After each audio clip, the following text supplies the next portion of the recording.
Relationship advice from a psychic medium. We'll talk about it on this episode of the Mind Dog TV podcast. The opinions expressed on this program are those of the host or guest and should not be interpreted as statement of fact.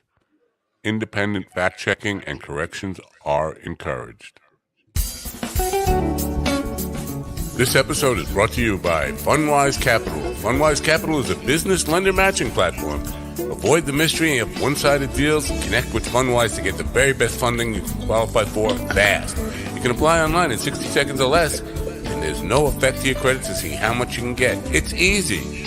Use the funding for anything you need to start or grow your business. You did hear me correctly. I did say start or grow your business. If you don't have a business yet, but you got a solid business plan, they can help you get funding. Get the best funding you can qualify for.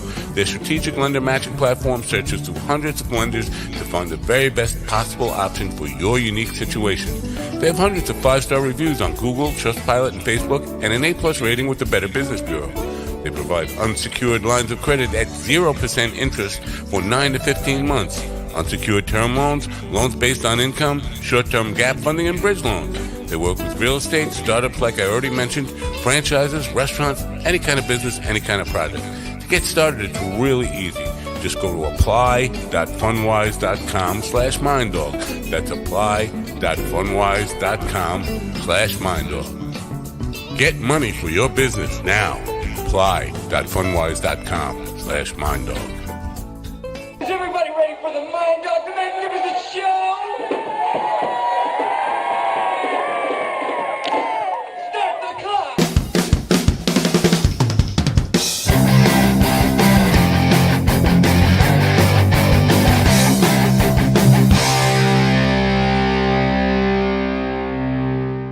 And welcome, my friends, to yet another episode of the Mind Dog TV podcast. I'm Matt Napo. Thanks for coming. It's great to have you here, as always. We're going to talk about relationships tonight, and from a kind of a different perspective, from an energetic, spiritual type of perspective. If you are a fan of the morning show, you're going to recognize my guest. She was on probably about a month ago, maybe 6 weeks ago, on the morning show. We had a delightful conversation, and she's here with us tonight to talk more about her book, or her latest book, because she's a author of many books. Her latest bestseller is All's Fair in Love and Karma, 5 Steps to Relationship Mastery. She is a psychic medium, quite a accomplished young lady, and she's here this evening. Welcome, June. Welcome back, I should say. Hi. Thanks for having me. Welcome to the evening program. That's the evening show. Yeah. Past my bedtime. Mine too. You know what? I am feeling really, before we get started, I'm going through some weird stuff energetically myself right now. And because you deal in energy, maybe you can give me some insight into this. I was on a real high because of Fool Spring. Up here, we get what I call Fool Spring, where it seems like it's going to be spring, and then you get crappy weather, and it turns to winter again all of a sudden. It's just a little tease of spring. And I have this every winter. I get through some real tough times, and I got really high on the time changing and expecting my mood to like be lifted up, and then today just crash. But last week I had already gotten to the idea that this week, my morning show particularly, not this one, this week was going to be a dreadful train wreck of shows on the morning show. So far, it's not been that bad. This morning was one where I felt like I wish I could apologize to the world for doing the show. But energetically, can you give me any insight into that kind of? I can. So a couple of things. First of all, thoughts are things. So be careful what you put out there. Okay. Thoughts are things. Where your thoughts go, your energy flows. So if you're already putting that out there that you're going to have a train wreck of a morning show, you're going to end up with one. So don't do that. Okay. Yeah. And then, everything in the universe has to stay in balance. Energy has to stay in balance. You have the day and the night, you have good and evil, you have up and down. So when your energy is not balanced and you get that high, you're going to crash. Right. And this is the problem with the law of attraction, because people raise their vibration, they get into that energy flow, they start attracting the things that they want in their life. And if they can't balance their energy, they crash and they lose it all. Yeah. So I teach them how to balance. So what I would recommend for you in the meantime, Do you live anywhere near the ocean? Yeah, yeah, like 100 feet. Get your butt down there. Get your butt down. And I did that, I do that in the morning, and it's been really cold down here in Florida. Plus I had to do some traveling. So I haven't been able to go walk the beach in the morning for a couple of weeks. And I miss it because salt is negatively charged, and negative energy is positively charged. So when you get down there to the ocean and that salt air, you neutralize all that energy. Okay, but let's define what really cold is. You said it's been really cold in Florida. Define what that means. So it's been like around 52 in the morning. Oh, yeah, we struggle to even see that in the heat wave in winter around here. So I knew that though. Let's get ready to talk about the book here, because I don't know if I don't remember if I asked you this, but karma has a negative perception to a lot of people. It's it's like, oh, it's what I did wrong that's going to come back and haunt me, and I use it quite a bit in that kind of language too. I think about karma for the mistakes I've made or the wrongs I've done coming back. How is karma really defined in your view? So karma is created in your present lifetime. If you do something to someone else, you do not have remorse, and you do not make amends, then you have created a debt that you owe that soul in another lifetime. Okay? So karma is not a bad thing. It really isn't, because everything that happens in your life, first of all, you've planned it. And secondly, everything that happens is not happening to you. It's happening for you, for your highest and best, for you to learn whatever lesson it is you're supposed to be learning. So let's just say you stole money from someone in a past lifetime. They're not necessarily going to come into this lifetime and steal money. They may come back in this lifetime and be your boss. And then they're going to teach you how money works and that you have to earn it. And what people also don't understand is that money is energy. That's why it's called currency. Well, that's a relief to hear. Here's what I've been walking around with, and I've talked about this on the morning show. People who follow the morning show will know this story. When I was a young man, I was full of road rage, and I was also full of testosterone and a big bulky guy, weightlifter and fighter, street fighter, and got cut off one time by an old man. And I didn't know it was an old man who cut me off, but my reaction was to cut him off, pull around, cut him off, pull him out, yell at him, and intimidate him. And I remember very clearly him saying, "Take it easy. It was just a mistake. I wasn't looking to, cut you off or any of that stuff." And I just remember being in a rage and really intimidating him. I didn't hit him, but the thought of that, now that I'm an old man, coming back to have some young guy, all testosterone, pumped up, pulling me out of my car and intimidating me, has been haunting me for about 40 years. So first of all, you have remorse. That's the first thing. Yes. And a lot of times you can't make amends. Suppose someone is dead. You can't make amends at this point in this lifetime. So it's all good. Again, when you get to the other side, and even if he comes up to you and says, "Listen, you cut me off in that lifetime, you kind of owe me, maybe you should come back in my lifetime and be my, my valet, or, the guy that comes and cleans my pool," something, that make amends somewhere, I'm fine with that. And you know what, on some level, I know, I feel like I definitely deserve to pay back. It's in some way, so I'm fine with that. But it's kind of thinking about, and you're right. When you said remorse, I felt like, well, that lets me off the hook in some way, because I've been remorseful for a very long time. And that's huge. So I can tell you that the only people that I can't bring through from the other side are the ones that I believe are in hell. They've either taken a life and they have no remorse, or they've literally sold their soul to the devil. Those are the people that I cannot bring through, and I don't work with them, so can't help them. Right. So the mere fact that someone murders someone and then has remorse before they pass from this lifetime, they won't go to hell. There's still, we have a God that is very loving and forgiving, and redemption is easy. It really is. I just my only caution in that is that we don't want to give people the idea that remorse is something you can fake or No, plan on you or can't plan fake it. on. No, you So can't fake you it. can't say I'm going to murder somebody and then I'll just be remorseful about it and that'll Yeah, get me off the hook. doesn't really work that way, especially Right. when it's premeditated. The other word in the book title that needs defining is relationship, because when they hear the word relationship, most people are going to think of romantic relationships, but everything in life is a relationship. Everything. Is the book focused on romantic relationship? It's focused on everything. So even business is a relationship. Right. Okay. We're in relationship with everyone. We're in relationship with our neighbors, our friends, our parents, our children, our employees, our employers. Everything is relationship.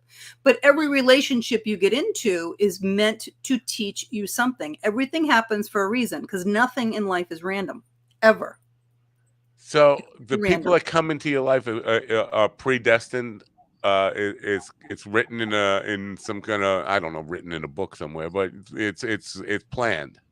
It's planned. You plan the life that you have here, and the universe wants you to think you have choice. Okay. So the only choice you really have is to delay the lessons that you're here to learn. You learn your lessons faster here than you do on the other side, and faster still within the relationships that you form here. So let's say the universe offers you door 1, 2, and 3. You take door 1, you go through, you get married, you have a couple kids, you get divorced. Where are you going to end up? In front of door 1, 2, and 3 again. Creatures of habit. Take door 1 a second time. Get married again, have some more kids, get divorced again. Where are you going to be? In front of door 1, 2, and 3. You can take door 1 the rest of your life if you want, but it depends on how stubborn you are. If you've learned the lesson that you were in those relationships to learn, whether it was self-worth or whether it was unconditional love, whatever that lesson was supposed to be, you're not going to take door 1 anymore, are you?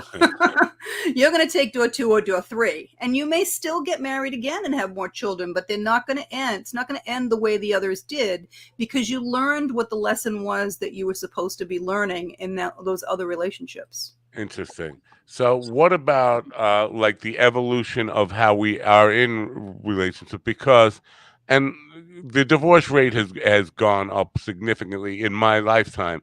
And before my lifetime, people got married, they stayed married, even if they weren't happily married, they stayed married. But now, as you go along and you're having, I guess we should preface this by saying telling people that you are a believer in reincarnation and that you were born again, and born again into a physical body, and continuing to learn those lessons.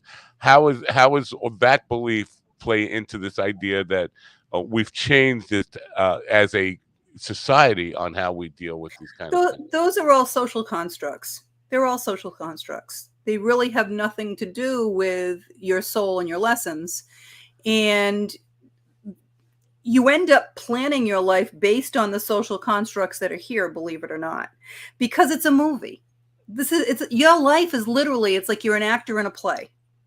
So if you decided to come back in this, in the 1600s, when, it was all Puritanism, and the long dresses, and the women's had specific roles, and they didn't work outside the house, and all you did was have babies and cook and stuff. This is the role you chose to play when you came here. You know that this is the script. This is where you're going to get dropped, and this is what's going to happen. If you didn't want that, then you just don't come back in this time frame. Right. You have that option. There's nothing says you have to come back and reincarnate. We do it by choice. For us, believe it or not, it's supposed to be a little mini vacation as well. Because when you're on the other side, time again is a construct that we have here. It really does not exist the way we know it to be. The faster your energy speed, the slower time is. Okay? So we reincarnate, what I've been able to average out is about 350 to 400 years of our time. So every 3.5 to 4 years of our time is a year on the other side. Right. Okay. Yeah. So, when you don't have a body on the other side, you can't taste, you can't smell, you can't have sex. There's lots of things you can't do. Well, they live vicariously through us at that point, and that's what they do. See Uh, that scares me. The idea of living, I don't want to like they're watching. I don't want to be watched.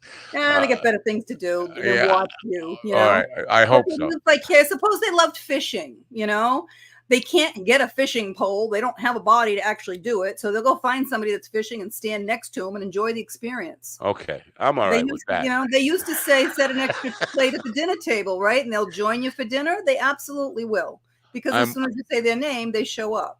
I'm good with all that. Now, when you work with people though, and because as I mentioned, some people stayed in marriages that were not happy marriages because that was what society had pressured them to do, or that's just the way it was, and people accepted that. Or it But was the plan that they wrote because they could have stayed in that marriage and had, an extracurricular activity on the side, right? right, Who yeah, knows, yeah, right? a lot of It's the that going plan on, they right? wrote. It's the plan Yeah. they wrote. Right. But so now, but we still have people who stay in bad relationships way too long because of fear of separation or whatever that kind of stuff is. Do you, and this has got to be, I don't know, maybe it's easy for you to kind of give advice on this stuff. But for me, how am I to say that, you're in a bad relationship, you need to get out of it? That's a decision you Exactly. have to make. And I don't tell anybody that. I would never tell anyone that. And this is the reason why. So we are not the suit that sits here. We are the energetic soul inside. That's who we truly are. Okay. And while you're here playing this role, you have a human suit and you have a brain in your head, which is a computer that helps you process all your information. But your brain has a very specific job. Your brain's job is to protect you. How does it do that? It does it by creating fear. So people make all their decisions based on fear. And when you do that, it's literally a 50-50 crapshoot. Sometimes it works out, sometimes it doesn't, and you're always questioning yourself. And this is why people stay in those bad relationships out of fear. Shit, what happens if I leave? Blah, blah, blah, blah, right? So Right. what I do is I teach people, first off, how energy works, how the universe works, and how to get in touch with their soul.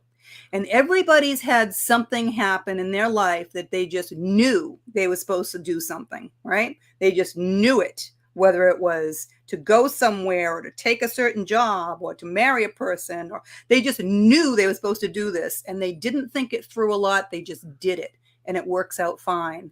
That is your soul.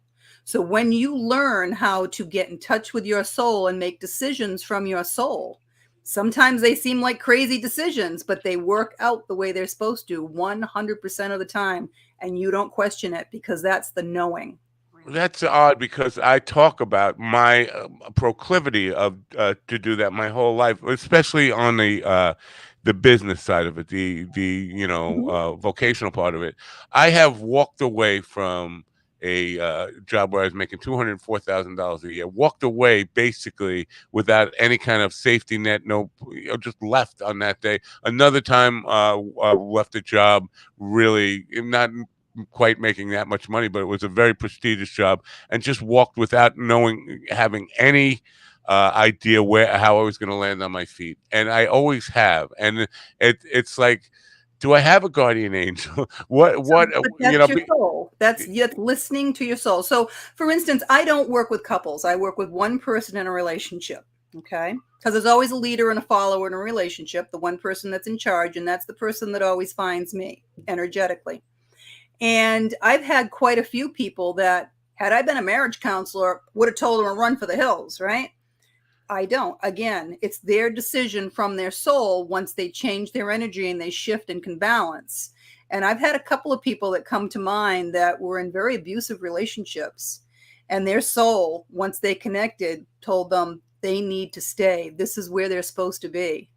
And the result of the program is that so when you're in a relationship with anyone, or even the people that are in your life, you're all on the same energetic frequency. It's like a radio station. You can't get the station in if you're on the right, not unless on the right frequency, right? Right. And we're always magnets, whether you're attracting or repelling at any given time. And when you're in a close relationship like that, you attracted them in, but what happens over time is the energy builds up, the magnet flips, you start repelling. So the only way to bring that relationship back together is to balance the energy. Okay. And because you're on the same energetic frequency, that same thread, when you balance your energy, the other person will automatically balance their energy. And for every action, there's an equal or greater reaction. So when you change the way you do things, the other person changes the way that they do things. And the two people that are coming to mind, they ended up with the most amazing relationship you could have ever imagined. Staying together, he completely changed both of them. It was both a man in both situations that was very violent and abusive, and both of them changed 180 degrees. They ended up both with such amazing relationships. Yeah.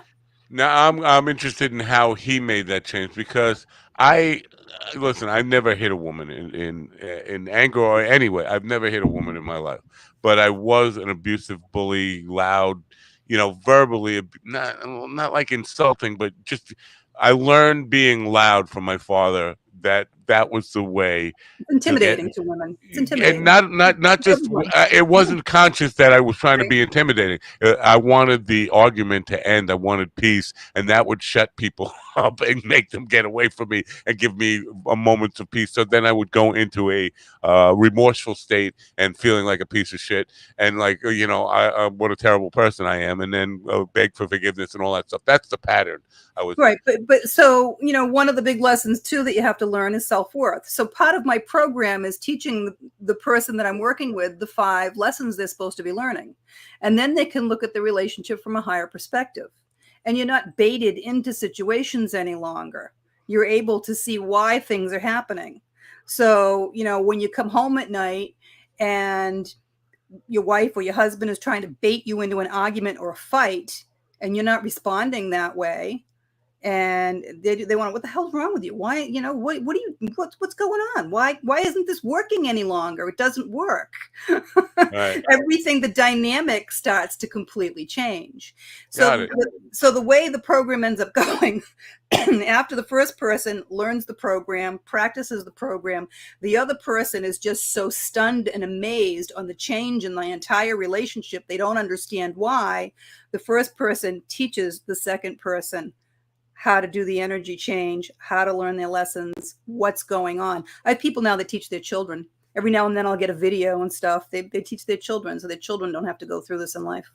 Well, I could just say that I'll just share with this a little bit that the idea of being violent and actually physically violent and physically hurting somebody is not something that I can relate to. But the idea of being intimidating, I can relate to. And it took me therapy. It took me a long time to realize what was behind all that.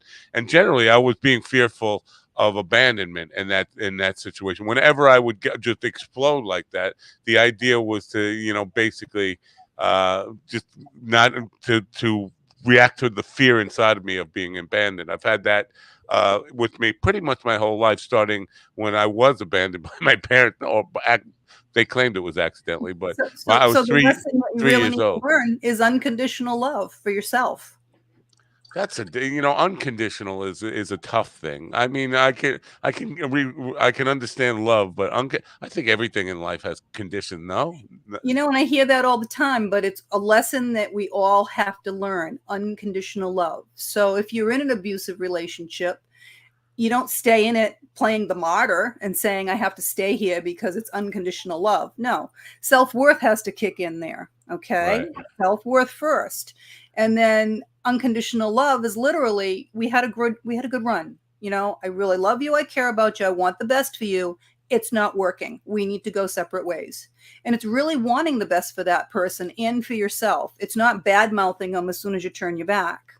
Right. Unconditional love none of these lessons are easy for some people. Some of these lessons are very difficult. It's never easy, especially when it's not working out. And this is for the best of both people. We need to separate, but there's still that, I don't know, sentimental attachment, whatever it is that, I'm never going to see you again. And it's been nice. Have a great life.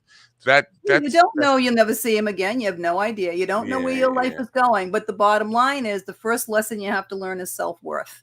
And it's not value, because that's what other people put on you. Self-worth is knowing that you are so important, that you are the only one of you in this entire universe.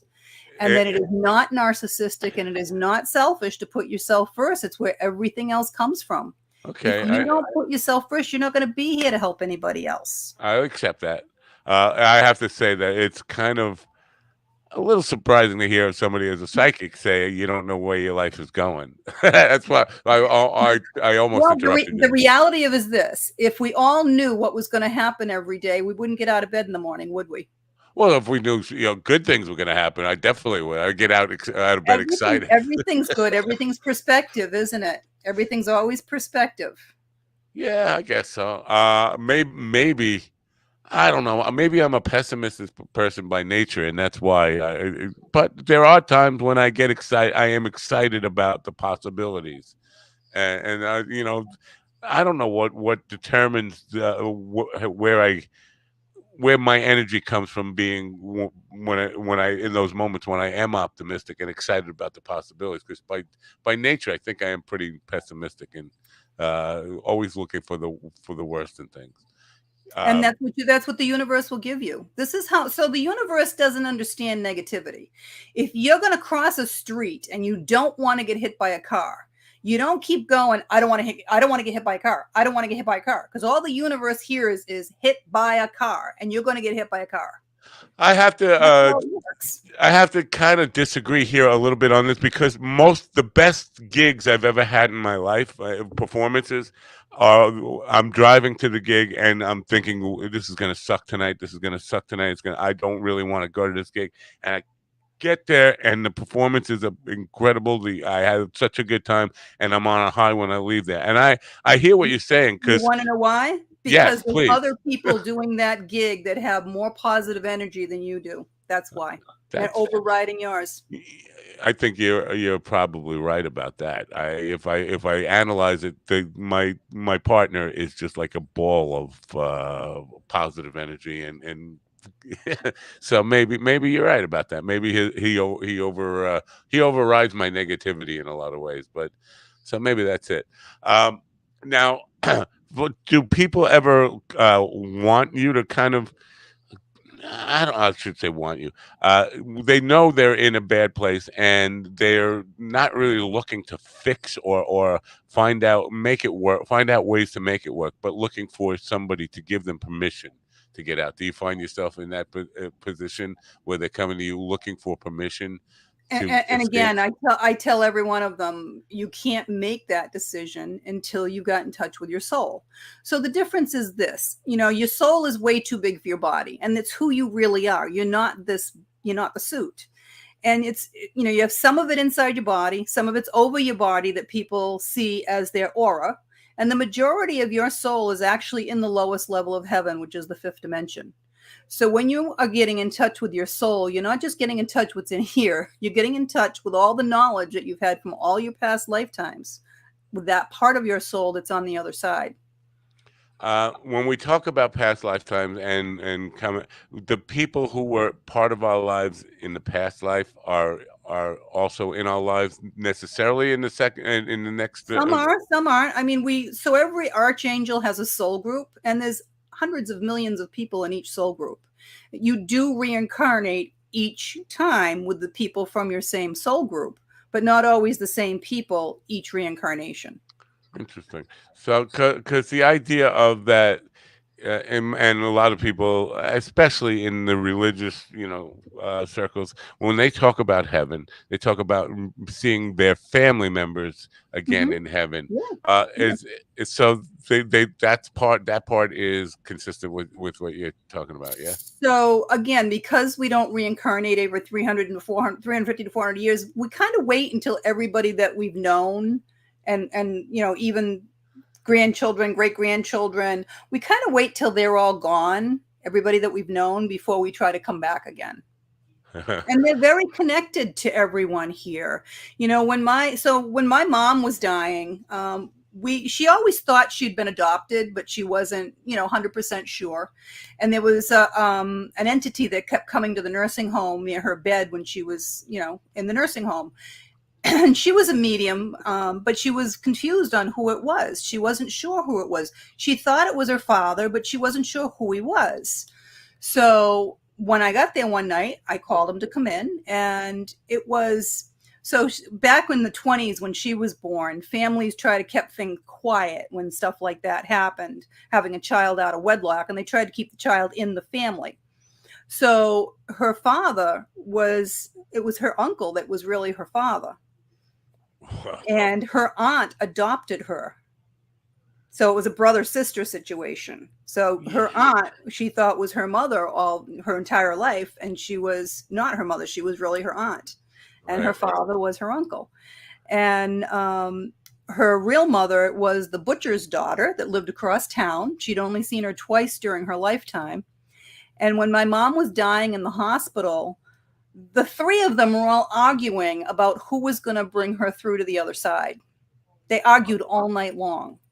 And when she finally did pass in the morning, they all came through to bring her through at once. Interesting. You know what? When you first said, the story, I said, yeah, I reacted like, whoa. But that kind of story, where that uncles were really fathers, or like, aunts were really mothers, whatever.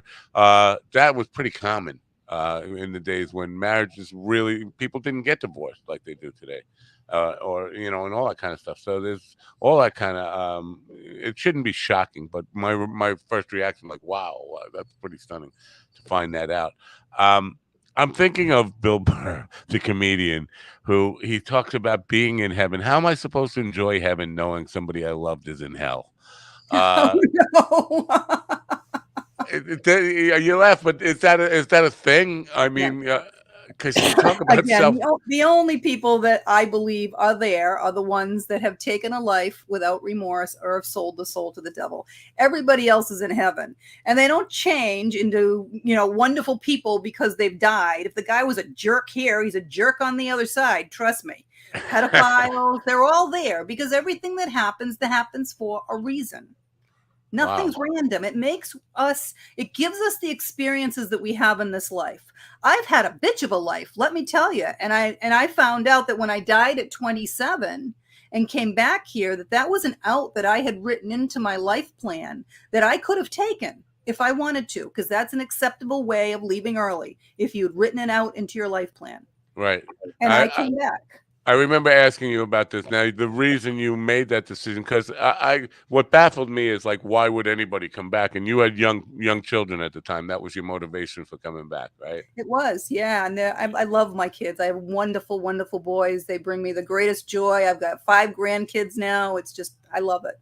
Yeah. I hate to put you on the spot, but if it were to happen again now, would you decide to still come back? I hate to put you on that spot. It just occurred to me, like, I don't know if I would, to be honest with you. I don't know. I don't know. I don't know. I mean, it was tough then. I got to be honest. It was a tough decision then.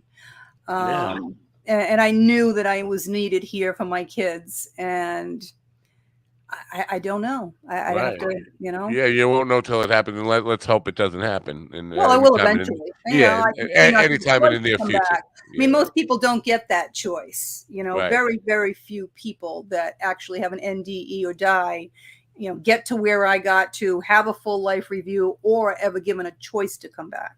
Right. So this idea of karma and relationships and all that stuff, is it over lifetimes and lifetimes, or can it be within a single lifetime? Like, you experience like you learn the same, because you can learn all your lessons in one lifetime. It's not easy for most people, and the program that I created, the 7-week relationship mastery program, teaches those 5 lessons. It doesn't take 7 years. You can do it in less than 7 weeks. Okay. But my question was going to be more of learning the same lesson or making the same mistake over and over again, and being given the opportunity to learn the same lesson over and over again in this lifetime, and keep falling for the same trap. And that's what people do. They're stubborn. They keep taking door 1. You can take door 1 your whole life and delay all your lessons if that's what you choose to do. But I find that the more stubborn we are, this is what we do. I was in a karmic relationship for almost 20 years. Until so it's a karmic relationship because it never really feels right. You're always looking for the other shoe to drop, or the red flags. It never feels right. And Right. when one or the other of you learn your lesson, it ends immediately. It's like you wake up one morning and say, why do I even have this person in my life anymore?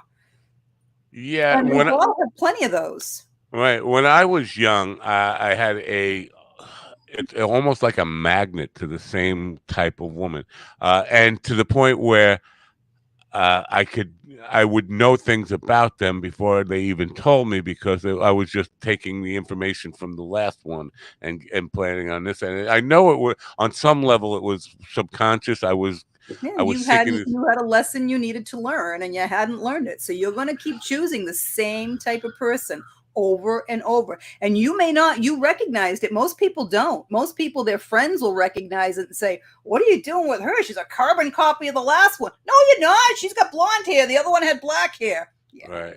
Yeah, well, more so in myself wanting to play the hero. Now, hear me out a little bit here.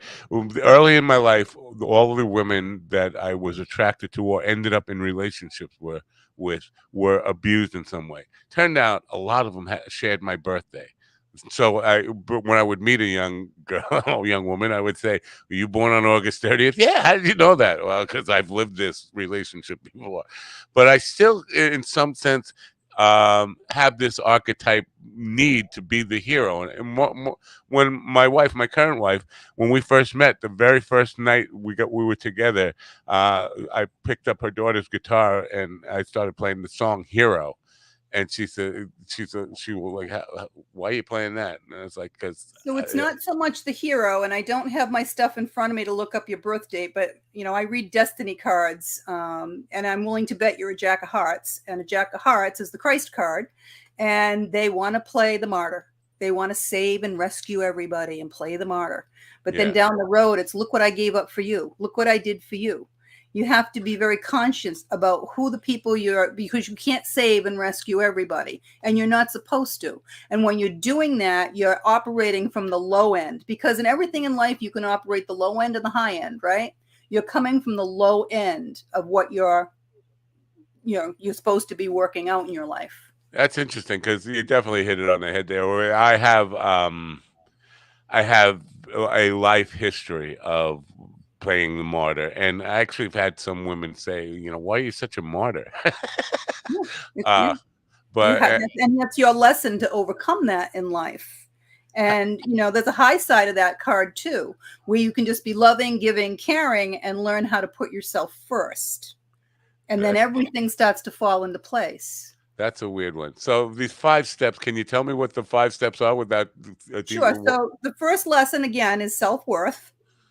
And it's also, no one has power over you to make you anything. I can't make you love me. I can't make you hate me. You're responsible for your feelings. No one else is responsible for how you feel. And once you're able to have self-love and self-worth, you make yourself happy. Okay. And then when you're happy and you have that high vibration, you'll attract other happy people into your life. So that's the first lesson. The second lesson is trust and communication. And you have to trust that there is a higher power, number one, and that there is a plan, and you made the plan for your life. So if there's things happening in your life that you don't like, you've got no one to blame but yourself. And hindsight, it's 2020. It's great. You can always see the breadcrumbs in your life, how they brought you to the next thing and the next thing and the next thing and brought you to where you are. And when you look back and you look at the horrible things that you went through, you realize, oh, something good came out of that. That's why it happened. And when you're really stubborn in your life, the universe will give you a little push somewhere to get you back on your path. And you have to be able to communicate to the people in your life your wants and your needs. Otherwise, no one knows what you want and your needs are, because everyone's are a little bit different, right? And then sex is nothing more than another form of communication in the bedroom. If you can't trust and communicate outside the bedroom, you're not going to be able to trust and communicate inside the bedroom. Then you have unconditional love. And again, it's not playing the martyr like you were, okay? It's saying, this isn't working. I've got to put myself first here, and we need to go our separate ways. Suppose you had a child that you loved dearly, and they did something horrific, like murdering a neighbor in a fit of rage and went to prison for the rest of their life. You don't like what the child did, but hopefully you're still going to love your child, right? And then if people still can't learn unconditional love, and it's something they're supposed to be learning in this lifetime, the universe is going to take it a step forward. Maybe a drunk driver is going to take out your child. And your child knew it was part of his plan that he wasn't going to live here that long. But are you going to spend the rest of your life hating the person that caused it? That person's got his own issues and his own lessons that he has to learn, right? No, I understand that. I understand that far more than most people realize how much I Yeah, understand but that. the universe is going to make sure you understand it one way or another. Okay. Then you have money and balance. And like I said, money is energy. That's why it's called currency. And everything in the universe has to stay in balance and has to have an equal exchange of energy. So money is energy. You don't walk into a grocery store and plop down $1 million to buy a gallon of milk, right? It has to be an even exchange of energy. Otherwise, it has no value to people in this 3D world. And then money is what shows whether or not your life is in balance. Suppose you're working 80 hours a week and you're just saving all your money. You've got no time to spend with your family, your friends, your own hobbies. Your whole life is out of balance. And then you don't have the self-worth to spend the fruits of your labor on yourself. You're just hoarding your money. So each lesson is going to start reinforcing the other lessons as well.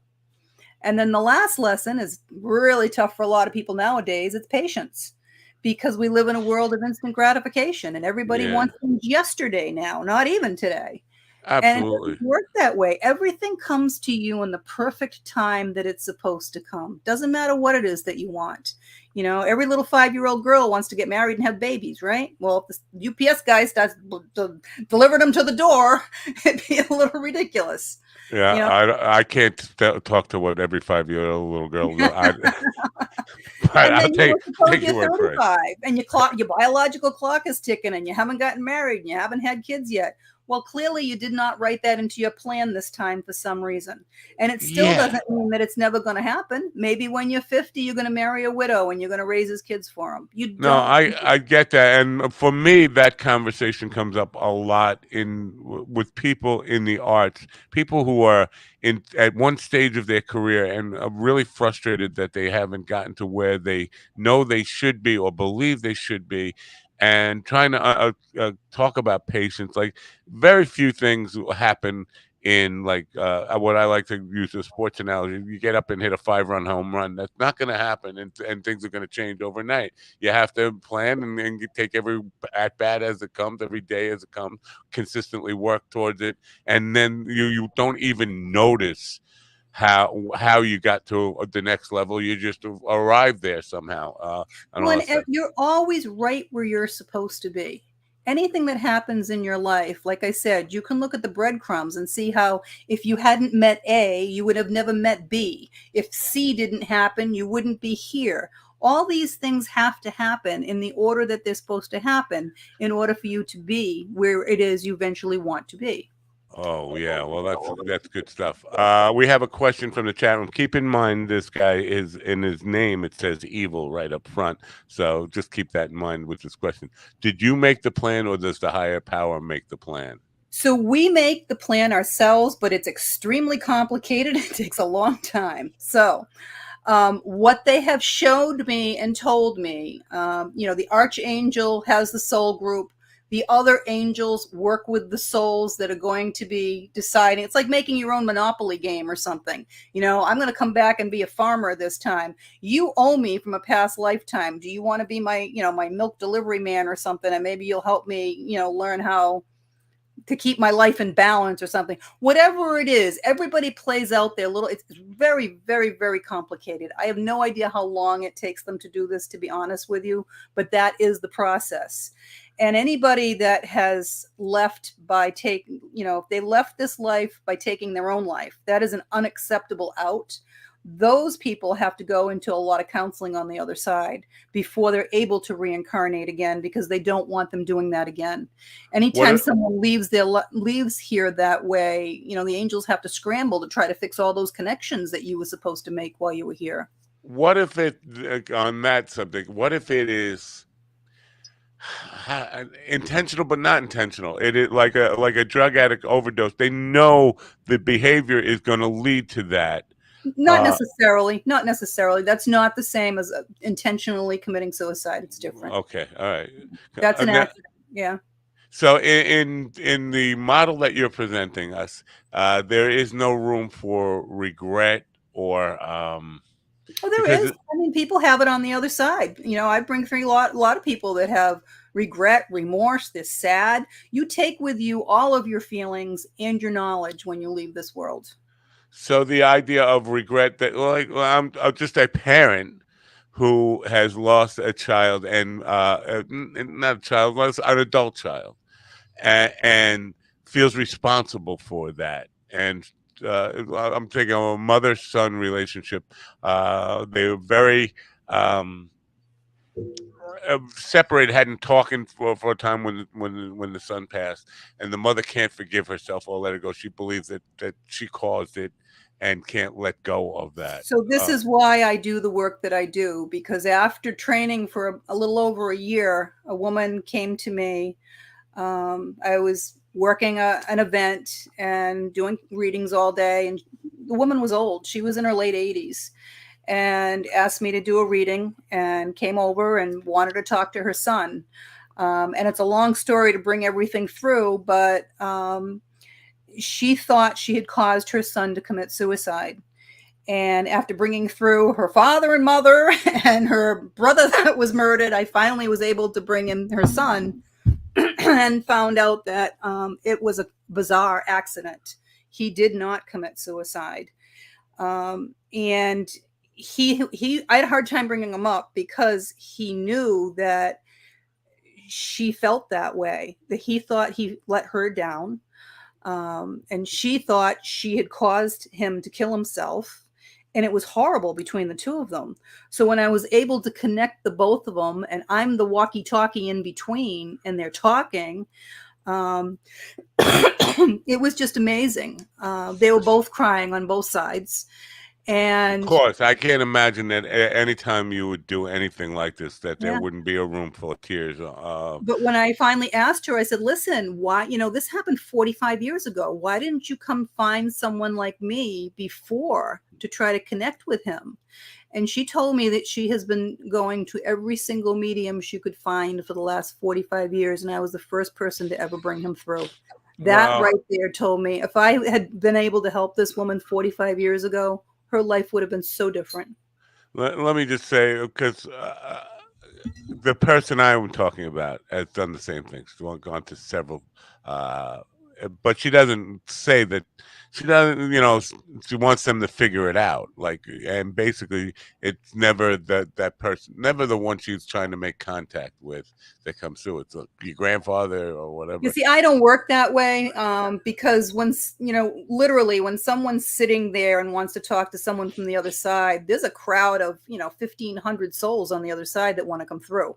Not just everybody that knows you or is related to you, but I'm sorry, I just saw a scene from Beetlejuice where it's just that whole, there's too many people here. Everybody shut the hell up. Oh, yeah. I mean, fortunately, they're not all yakking away, but they're all standing around hoping I'm going to be stupid enough to say, oh, whoever wants to come through. I don't make those mistakes anymore. Right. I can sit here for 20 minutes describing who it is to you to have you finally figure it out that it's your mother's next door neighbor that died who has a message for the daughter that lives there. Yeah. Everybody wants to come through.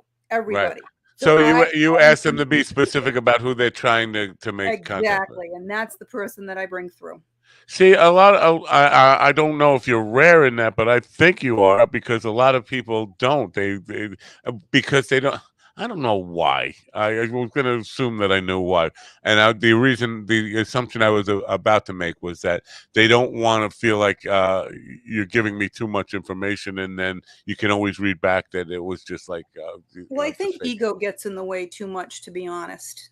Ego, and a lot of people can't do this work because their ego gets in the way. I can't be right 100% of the time. I can only give you what I get. Right. Okay. And a lot of times you're not supposed to know things. They're not going to give me the information you want if you're not supposed to know. It's that simple. Yeah. So backtracking a little bit here, though, with you say, yes, there can be regrets and all that kind of stuff. But It doesn't sound like there should be, because it sounds like it's all predestined, pre-planned anyway. The death that or of the person you're mourning over that you feel remorseful for, that was always in their plan. Or am I misreading something here?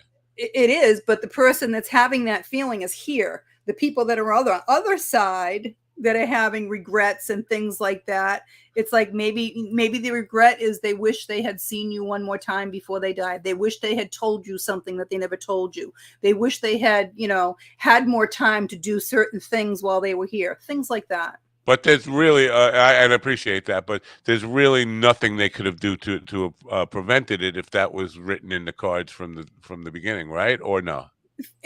That's true. But it's kind of like when you reincarnate and you come through here, when they're small children, they remember a lot of what their plan is. They remember their previous lives. They remember all that. And as they grow, they forget that. There have been some young children that they've interviewed that remember their entire past life. Okay. But they lose it again as they get older because they start taking on this life. And again, you're an actor in a play here. You're here to experience this and live this life, not all your past lives at that point. You do bring things through from lifetime to lifetime. For instance, you can reincarnate as a man, as a woman.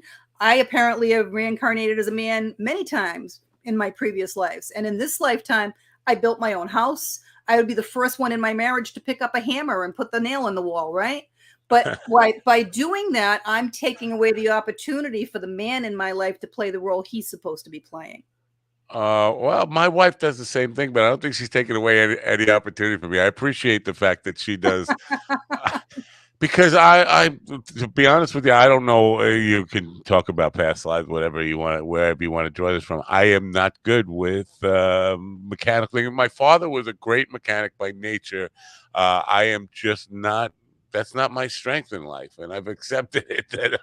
And I told her that the first night I met her. I said, if you're looking for a guy who's a handyman, that's not going to be me. Well, for the most part, most men are doers, so they want to do something for you to show their affection. I am that. I mean, I will do labor.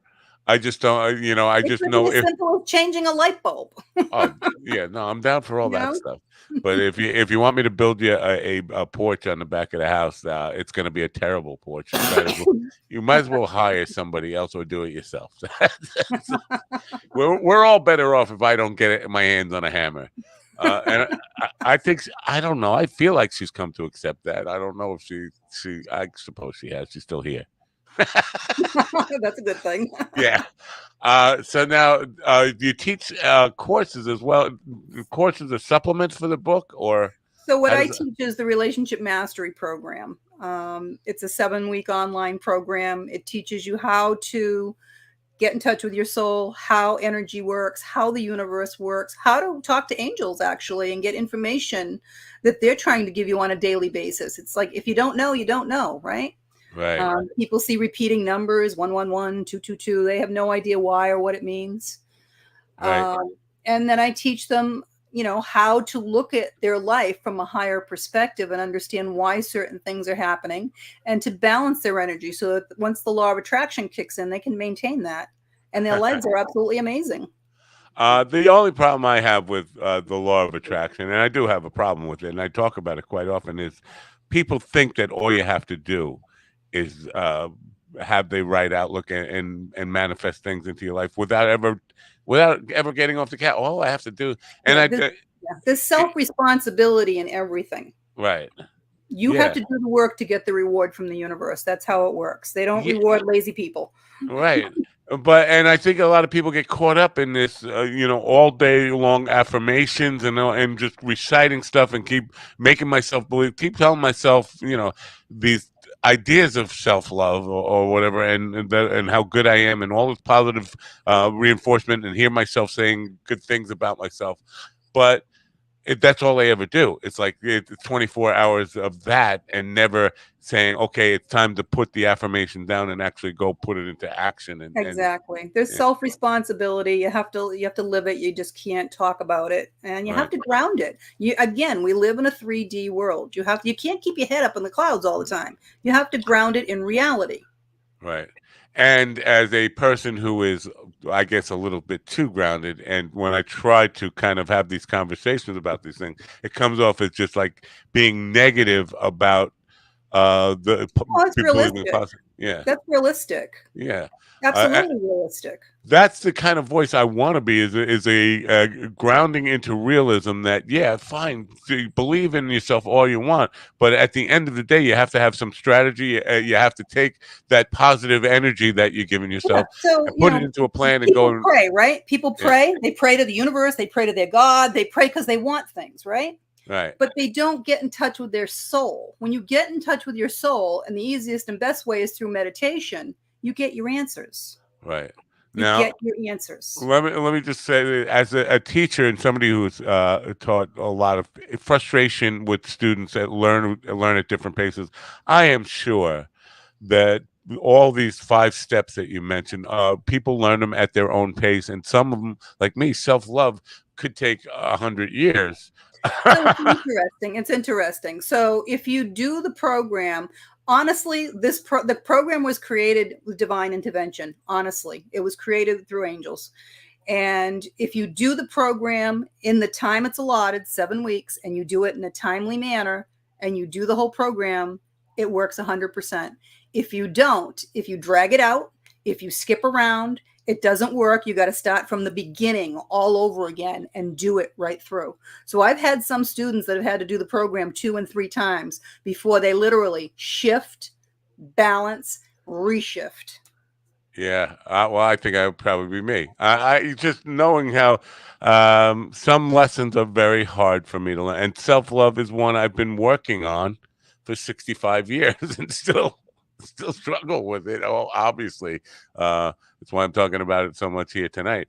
But yeah, I understand that. But for you, do you ever get frustrated with students, or you just it's So their my path? toughest students, I had an army. I think he was a captain that had retired, and he became a recruiter. And he prides himself on saying he must have been my toughest student ever, because he was so obstinate and fought me on every corner. And once he finally started to listen and believe and practice, his life has turned around like you can't even imagine. Oh my God, it's amazing. Wow. But some of the tougher ones I had were attorneys and a couple of doctors that I had were, I mean, they're just this stubborn people. That's Right. all. They're just, I mean, I know I'm stubborn. Like I Yeah. said, I was in a karmic relationship for 20 years. I'm stubborn. So it's harder for stubborn people sometimes to open their mind and look at things from a different perspective. It's No that question. simple. No question about it. Now, I guess this will be the final question of the night, is because it seems like, how do I put this? If they follow these 5 steps, that any relationship can be salvaged or made better or made to be. So these are the 5 steps that you need to learn. There's a process to everything. Okay. That's why the program takes 7 weeks to actually do it. It's not just reading the book. Every relationship is not meant to last forever. A karmic relationship is not meant to last forever. It's meant to last until one or the other learns the lesson they're supposed to learn, and then it ends immediately. It's that simple. Your life will improve 1,000,000%. Now, soulmate relationships are different. They're also meant to either learn something or teach something, but they're also meant to afford you some love and affection along the way. And they can last forever if that's the way you wrote it into your life plan. Some do, some don't. But either way, I mean, I've had them, filing for divorce in divorce court and be able to turn the whole thing around, stay together, and have an amazing relationship. Oh, If great. it's supposed to be, if it's a soulmate, and if it's supposed to be that way. But whether it is or it isn't, their lives end up being incredible. Absolutely. I know I said that was going to be the last question, but because you said the word soulmate, because I've heard and recently from people that soulmate is not your relationship mate. It's just somebody who is That's not true. No, okay. Anybody can be a soulmate. Your dog can be your soulmate. Well, I think that was what they were saying by that. So it And wasn't that anyone can be your soulmate. It's not anyone. I mean, right. all these relationships, anybody can be a karmic relationship. It could be your brother can be a karmic relationship. And you wonder, Jesus Christ, I had this guy in my life. He was born. I don't want anything to do with this guy anymore. Boom, you don't talk to him for another 30 years. You know? Well, yeah, believe me, I talk to my brother every Sunday, and we both realized that we were both like we've had our moments, but after 70 years of that, we have realized that we're in each other's lives, and we're all we got left. And so it's important to stay in touch. But I think he would appreciate that comment as well. Anyway, you had the book up there, so I haven't had to show it here. Usually, I show the book up front, but you know what? You should give a course on how to be. There you go. How to be a podcast guest, because you are first of all on time. You're very conscientious and all that kind of stuff, and you bring it. So you should because we have a lot of people who just are not good at this, and they make appointments. They show up late. They don't come prepared. They're not so Yeah, that's everybody with everything, right? There's a yeah. little of this and a little of that. Yeah, you should put a class on about how to be a good podcast guest, because I'll think about you're, it. Thank you're you. exciting. Anyway, I appreciate you being here, and I hope people can go to JuneEdward.com. It's in the description. It's clickable, so make it easy for everybody, and buy the book and check out all of your other books and the classes and all that kind of stuff. So Yeah, there's a free webinar on the website they can take as well. They can sign up for that. They can watch the videos. They can schedule an appointment with me if they're interested. excellent. Well, thank you for being here, and I wish you great luck, and hopefully see you again sometime very soon. Oh, I hope so too. Thank you. Bye. Have a good night. June Edward, folks. Interesting conversation. Love to know what you think about it. Write to me at info@minddogtv.com. Info@minddogtv.com. Tomorrow morning on Coffee with the Dog, just a heads up, Vander, comedian from Dayton, Ohio, who just completed marathon, the longest world record for the longest comedy festival, continuous comedy festival at 82 hours of straight stand-up comedy. He'll be on the show. We'll talk about that and probably some other things tomorrow morning. So that's the show for this evening. Write to me at info@minddogtv.com and let me know what you thought about the program, and visit JuneEdward.com if you are so inclined to get the book or take her up on the classes, or maybe even if you need like some counseling, psychic, mediumship, and all that kind of stuff. Until tomorrow, have a great night, and don't forget to turn on your radio. Bye for now.